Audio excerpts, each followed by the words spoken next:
سبھی سننے والوں کو اس نئے تفصیلی جائزے میں خوش آمدید۔ آج کے اس علمی گفتگو میں ہم ایک بہت ہی گہرے اور فکر انگیز موضوع پر بات کرنے جا رہے ہیں۔ مطلب ایک ایسا موضوع جو ہمارے روزمرہ کے رویوں کو براہ راست چیلنج کرتا ہے۔ بالکل، اور یہ موضوع کافی تہلکہ خیز بھی ہے۔ ہاں بالکل تہلکہ خیز ہے۔ جو لوگ اس موضوع میں دلچسپی رکھتے ہیں ان کی معلومات کے لیے بتاتی چلوں کہ آج کے اس گہرے مطالعے کی بنیاد ایک تحریری اور ویڈیو مواد ہے۔ اس کا عنوان ہے The Sovereignty of Revelation: Islam versus liberalism. اور دراصل یہ مواد عاجز مسلمان نامی سیریز کی 13ویں ویڈیو پر مبنی ہے۔ جی بالکل، اور اس سیریز کا نام ہے اسلام زیر سوال، علم، عقل اور وحی کا فیصلہ۔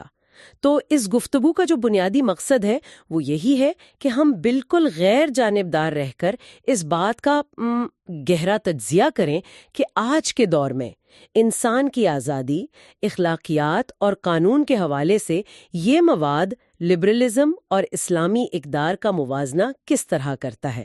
صحیح، اور یہ موازنہ بہت اہم ہے کیونکہ ہم صرف ایک طرف کی بات نہیں کریں گے بلکہ دونوں زاویوں کو سمجھنے کی کوشش کریں گے۔ تو چلیں اس موضوع کی تہ کھولتے ہیں۔ ویڈیو ایک بہت ہی بنیادی مگر زبردست سوال سے اپنا آغاز کرتی ہے۔ کیا انسان مکمل طور پر آزاد ہے؟ اور کیا واقعی اسے یہ حق حاصل ہے کہ وہ اپنی مرضی کو، اپنی خواہشات کو قانون کا درجہ دے دے؟ بالکل یہی بات ہے۔ یا پھر کیا یہ آزادی کسی اعلیٰ اخلاقی معیار یا کسی بیرونی اصول کی پابند ہونی چاہیے؟ مواد میں انسان کے مقام کے حوالے سے 3 سوالات اٹھائے گئے ہیں جو واقعی سوچنے پر مجبور کر دیتے ہیں۔ کیا انسان اس کائنات میں ایک خلیفہ ہے؟ یا وہ ایک عبد ہے، مطلب بندہ یا غلام؟ یا پھر محض ایک آزاد اور خود مختار وجود ہے؟ یہاں جو بات سب سے زیادہ دلچسپ ہے وہ یہ ہے کہ یہ مواد محض جذباتی نعروں پر بات نہیں کرتا، بلکہ یہ مکمل طور پر عقلی دلائل کی بنیاد پر 2 مختلف فکری نظاموں کو آمنے سامنے کھڑا کر دیتا ہے۔ اگر ہم آج کی دنیا پر نظر ڈالیں تو جو دنیا کا طاقتور ترین فکری نظام ہے، جسے ہم لبرلزم کہتے ہیں، وہ انسان کو مکمل طور پر خود مختار مانتا ہے۔ آٹونومس۔ جی، آٹونومس یا خود مختار۔ اور اس دعوے کو سمجھے بغیر ہم آج کے دور کے سماجی ڈھانچے یا اپنے ارد گرد بننے والے قانونوں کو نہیں سمجھ سکتے۔ مطلب ہم سوشل میڈیا پر ہونے والی روزمرہ کی بحثوں کو بھی نہیں سمجھ سکتے۔ بالکل ایسا ہی ہے۔ یہ تفصیلی جائزہ ہمیں یہ دیکھنے کا موقع دے رہا ہے کہ جب انسان کو کائنات کا مرکز مان لیا جائے اور اس کی مرضی کو حتمی قانون کا درجہ دے دیا جائے تو معاشرہ کیسا دکھتا ہے، اور جب اس کے برعکس کوئی اور ماڈل اپنایا جائے تو اس کے عملی نتائج کیا نکلتے ہیں۔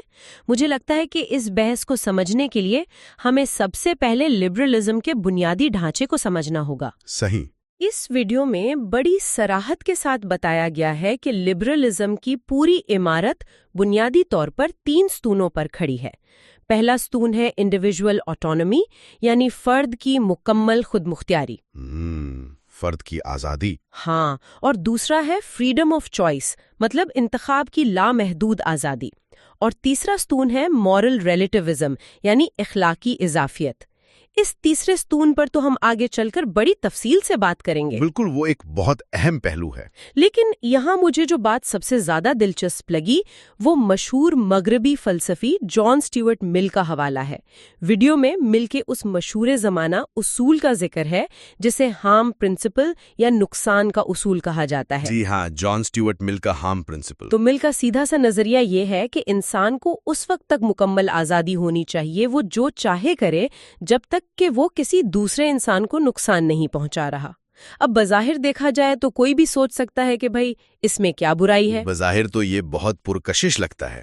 ہاں نا، یہ تو بہت ہی منصفانہ اصول لگتا ہے کہ میری زندگی ہے، میں جو چاہوں کروں، جب تک میں کسی کو نقصان نہیں پہنچا رہا، کسی کی جائیداد نہیں چھین رہا، تب تک معاشرے کو مجھ سے کیا مسئلہ ہو سکتا ہے۔ بلا شبہ یہ اصول سننے میں ایک مثالی حل لگتا ہے، خاص طور پر جدید ذہن کو تو یہ بہت اپیل کرتا ہے، لیکن حقیقت یہ ہے کہ جب ہم اسے عملی دنیا میں لاگو کرتے ہیں تو یہ ایک انتہائی پیچیدہ سوال کھڑا کرتا ہے۔ اور وہ سوال کیا ہے؟ وہ سوال یہ ہے کہ نقصان کی تعریف کون کرے گا؟ اچھا، اس سیریز کے مصنف نے اسی حساس نقطے پر بڑی گہری چوٹ کی ہے۔ بظاہر سادہ لگنے والا یہ نظریہ قانون سازی اور سماجی حدود کے تعین میں بے پناہ پیچیدگیاں پیدا کر سکتا ہے۔ یعنی اگر میں اسے ایک روزمرہ کی مثال سے سمجھنے کی کوشش کروں، فرض کریں مجھے رات کے 3 بجے اپنے کمرے میں اونچی آواز میں ڈرم بجانے کا شوق ہے، کیونکہ یہ میری آزادی ہے، اس سے مجھے خوشی ملتی ہے۔ صحیح۔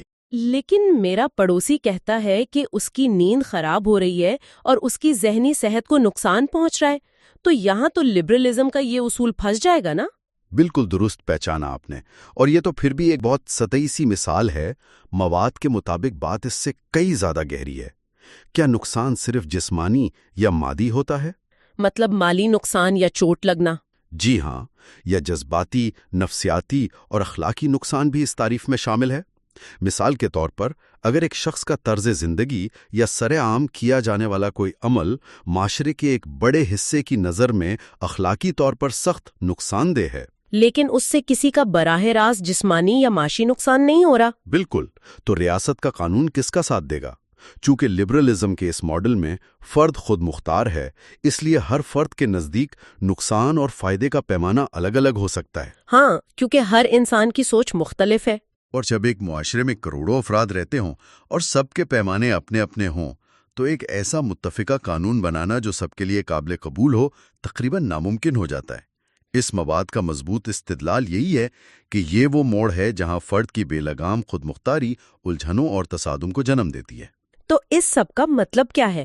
مطلب کیا اس کا یہ نتیجہ نکلتا ہے کہ انسان کو آزادی ملنی ہی نہیں چاہیے؟ لیکن رکیے، یہاں تو ہم ایک اور انتہا کی طرف جا رہے ہیں۔ بالکل، آزادی تو انسان کی بنیادی ضرورت ہے۔ اسی لیے ویڈیو جب گفتگو کا رخ اسلام میں آزادی اور عبد کے تصور کی طرف موڑتی ہے تو یہ ایک نیا زاویہ فراہم کرتی ہے۔ کوئی بھی یہ سوچ کر حیران ہو سکتا ہے، کیونکہ اکثر یہ غلط فہمی پائی جاتی ہے کہ شاید اسلام آزادی کے ہی خلاف ہے، جو کہ ایک عام تاثر ہے۔ لیکن اس تجزیے میں یہ واضح کیا گیا ہے کہ اسلام انسان کو بھرپور آزادی دیتا ہے، مگر یہ آزادی مطلق یا ایبسولوٹ نہیں ہے۔ اس حوالے سے ایک بہت ہی طاقتور قرآنی دلیل پیش کی گئی ہے۔ جی، سورۃ المائدہ کی آیت۔ بالکل، سورۃ المائدہ کی آیت 50 کا حوالہ موجود ہے، جس میں پوچھا گیا ہے افحکم الجاہلیت یبغون، یعنی کیا لوگ جاہلیت کا نظام چاہتے ہیں؟ اس آیت کی تشریح میں مصنف یہ نقطہ سامنے لاتے ہیں کہ اسلام میں آزادی مادر پدر آزاد ہونے کا نام نہیں ہے، بلکہ یہ حق، عدل اور انسانی فطرت کے ایک مقررہ الہامی دائرے کے اندر ہے۔ انسان اس کائنات کا خالق نہیں، بلکہ وہ ایک عبد ہے، یعنی بندہ یا غلام۔ اب جدید دور میں غلامی کا لفظ سن کر ہی لوگ چونک جاتے ہیں۔ ہاں نا، کیونکہ غلامی کو تو ایک منفی چیز سمجھا جاتا ہے۔ لیکن ویڈیو کا دعویٰ ہے کہ انسان کی حقیقی اور سچی آزادی دراصل اسی ایک عبودیت میں پوشیدہ ہے۔ اگر ہم اسے ذرا بڑی تصویر کے ساتھ جوڑ کر دیکھیں تو ہمیں ان دو نظاموں کا بنیادی فرق سمجھ میں آتا ہے۔ یعنی ایک وسیع تر تناظر میں۔ جی بالکل، ایک طرف لبرلزم کا نظام ہے جو فرد کی مرضی اور اس کی خواہش کو کائنات کا مرکز مانتا ہے، اس میں فرد ہی فیصلہ کن طاقت ہے۔ دوسری طرف اسلامی نظام ہے جو ایک مقررہ الہی دائرہ کار کو مرکز مانتا ہے، ڈیوائن فریم ورک کو۔ ہاں، ڈیوائن فریم ورک کو۔ اب جو بات عبودیت یا غلامی کی ہوئی، مصنف نے اسے بڑی خوبصورتی سے سمجھایا ہے۔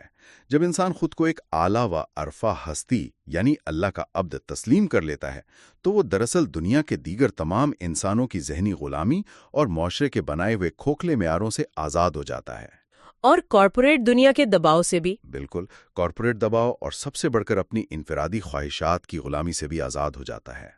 یہ ایک انتہائی طاقتور زاویہ ہے کہ ایک نظام آزادی کو ہر طرح کی قید سے بغاوت کا نام دیتا ہے، جبکہ دوسرا نظام اسے ایک درست اور فطری قید کے شعوری انتخاب سے تعبیر کرتا ہے۔ کیا کمال کا تقابل ہے یہ!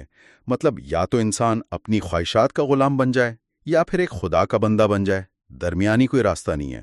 اور یہ بحث ہمیں اس تفصیلی جائزے کے تیسرے اور شاید سب سے حساس حصے کی طرف لے جاتی ہے، مورل ریلیٹیوزم۔ جی، مورل ریلیٹیوزم یعنی اخلاقی اضافیت بمقابلہ اسلامی اقدار۔ لبرلزم کا یہ تیسرا ستون کہتا ہے کہ اخلاقیات کوئی پتھر پر لکیر نہیں ہے۔ مواد کے اس دعوے کے مطابق لبرلزم کے نزدیک صحیح اور غلط کے پیمانے زمانے اور معاشرے کے ساتھ بدلتے رہتے ہیں۔ اور یہی وہ مقام ہے جہاں مصنف نے جدید معاشروں کی دکھتی رگ پر ہاتھ رکھا ہے۔ کیسے؟ اس سیریز کے مطابق اگر اخلاق واقعی نسبی ہیں اور ان کا کوئی مستقل معیار نہیں ہے تو اس کا منطقی نتیجہ کیا نکلے گا؟ اس کا سیدھا سا مطلب یہ ہے کہ جو فعل کل تک ایک سنگین جرم سمجھا جاتا تھا وہ محض اس لیے آج حق بن سکتا ہے کیونکہ اکثریت اب اسے برا نہیں سمجھتی۔ یعنی کل کا جرم آج کا حق بن سکتا ہے؟ بالکل، اور جو آج ایک حق ہے ہو سکتا ہے کل کو معاشرہ بدل جائے اور اسے دوبارہ جرم قرار دے دیا جائے۔ اس نظریے میں انسان کے پاس کوئی اخلاقی کتب نما نہیں ہوتا جو اسے سیدھا راستہ دکھا سکے۔ یہاں پر ایک سوال ذہن میں ابھرتا ہے جو کوئی بھی پوچھ سکتا ہے، اگر معاشرہ ترقی کر رہا ہے، سوچ بدل رہی ہے، تو پھر اخلاقیات کو بھی تو بدلنا چاہیے نا، اس میں نقصان کیا ہے؟ تو یہ کام دلیل دی جاتی ہے آج کل۔ لیکن ویڈیو اس سوال کا جواب محض فلسفیانہ انداز میں نہیں دیتی، وہ عملی حقائق سامنے لاتی ہے۔ اس مواد میں مغربی معاشروں کی مثالیں دیتے ہوئے یہ دعویٰ کیا گیا ہے کہ اس مورل ریلیٹیوزم کی وجہ سے فیملی بریک ڈاؤن یعنی خاندانی نظام کی تباہی شروع ہو گئی ہے، اور شناخت کا بحران بھی پیدا ہوا ہے۔ ہاں، آئیڈینٹی کرائسس اور رائزنگ ڈپریشن ریٹس یعنی ڈپریشن کی بڑھتی ہوئی شرح جیسے سنگین مسائل پیدا ہوئے ہیں۔ ذرا سوچیں، ایک نوجوان کے بارے میں جسے بچپن سے یہ سکھایا جائے کہ کوئی بھی چیز حتمی سچ نہیں ہے، تم خود اپنے سچ کے خالق ہو، تو جب وہ عملی زندگی کے دباؤ میں آئے گا تو کیا ہوگا؟ اس کے پاس کھڑا ہونے کے لیے کوئی ٹھوس بنیاد ہی نہیں ہوگی۔ ویڈیو کے مطابق سوشل ریسرچ بھی اس بات کی تصدیق کرتی ہے کہ اخلاقی اضافیت نے خاندان کو کمزور کیا ہے۔ اس کے مقابلے میں اگر ہم مواد کی جانب سے پیش کردہ اسلامی ماڈل کو دیکھیں تو وہ استحکام کی ایک مکمل تصویر پیش کرتا ہے۔ اس حصے میں قرآن مجید کی سورۃ النحل کی آیت 90 کا حوالہ دیا گیا ہے۔ ان اللہ یامر بالعدل والاحسان، بے شک اللہ عدل اور احسان کا حکم دیتا ہے۔ مصنف یہ واضح کرتے ہیں کہ اسلامی اخلاق آبجیکٹو یعنی موضوعی اور مستقل ہیں۔ وہ انسانی خواہشات یا ٹرینڈز کے تابع نہیں ہیں کیونکہ ان کی بنیاد وحی پر ہے۔ تو اس کا مطلب ہے کہ یہ اصول کسی پارلیمنٹ میں بیٹھ کر 51% بمقابلہ 49% ووٹوں کی بنیاد پر تبدیل نہیں کیے جا سکتے۔ بالکل یہی نقطہ ویڈیو میں اٹھایا گیا ہے۔ چونکہ اسلامی اخلاق کی بنیاد ایک لامحدود علم رکھنے والی ہستی کی طرف سے رکھی گئی ہے، اس لیے وہ لمحہ بلمحہ بدلتے رجحانات کے محتاج نہیں ہیں۔ اس سے معاشرے کو ایک ناقابل تسخیر مستقل بنیاد ملتی ہے۔ یہ تو ایک بہت بڑا نفسیاتی سہارا بھی ہے۔ جی ہاں، جب ایک بچے کو پتا ہو کہ سچ بولنا، دیانتداری اور کمزور کی مدد کرنا ہمیشہ اچھے اعمال ہیں اور یہ اصول کبھی پرانے نہیں ہوں گے، تو اس کی نفسیاتی نشوونما بہت پر اعتماد انداز میں ہوتی ہے۔ اسے یہ ڈر نہیں ہوتا کہ کل کو میری اچھائی برائی بن جائے گی۔ اور یہاں ایک اور حیران کن بات سامنے آتی ہے۔ ہم اب تک فلسفے، قانون اور معاشرت کی بات کر رہے تھے، لیکن یہ مطالعہ صرف پرانے نظریات تک محدود نہیں ہے۔ مواد میں بیہیویئرل سائنس یعنی علم رویہ جات اور سائیکالوجی کا حوالہ بھی دیا گیا ہے۔ یہ اس گفتگو کا ایک اور مضبوط پہلو ہے۔ بالکل، ہم اکثر سوچتے ہیں کہ اگر انسان کو مکمل آزادی مل جائے، کوئی روک ٹوک نہ ہو، تو وہ دنیا کا سب سے خوش انسان بن جائے گا۔ لیکن مواد کے مطابق سائنس کہتی ہے کہ مکمل خود مختاری انسان کو خوش نہیں کرتی۔ بالکل درست۔ انسان کو خوش رہنے کے لیے میننگ اینڈ پرپز یعنی ایک مقصدیت کی ضرورت ہوتی ہے۔ محض اپنی خواہشات کی تکمیل اسے حقیقی خوشی نہیں دے سکتی۔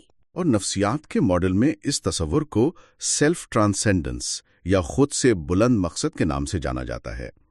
نفسیات اسی کو انسانی اطمینان کی بنیاد مانتی ہے، یعنی اپنی ذات سے باہر نکل کر کسی بڑے مقصد کے لیے جینا۔ جی، اور مصنف کا دعویٰ ہے کہ اسلام کا تصور عبودیت انسان کو دراصل یہی سیلف ٹرانسینڈنس فراہم کرتا ہے۔ جب ایک شخص یہ مان لیتا ہے کہ وہ اللہ کا عبد ہے تو اس کی زندگی کا مقصد صرف اپنا پیٹ بھرنا نہیں رہتا، وہ جو بھی کام کرتا ہے اسے ایک اعلیٰ روحانی مقصد سے جوڑ دیتا ہے۔ یہ تو واقعی سوچ کے کئی نئے دروازے کھولنے والا دعویٰ ہے۔ اگر میں اس ساری بحث کا ایک حتمی زاویہ یا ورڈکٹ نکالوں تو اس مواد نے بنیادی فرق بہت واضح کر دیا ہے۔ لبرلزم کہتا ہے میری زندگی میرا فیصلہ، یعنی انسان خود قانون ساز ہے، انسانی مرکز ہے۔ بالکل، انسان مرکز ہے، جبکہ دوسری طرف اسلام کہتا ہے میری زندگی اللہ کی امانت۔ یہاں اللہ قانون ساز ہے اور خدا ہی مرکز ہے۔ آپ نے جس طرح اس کا خلاصہ پیش کیا ہے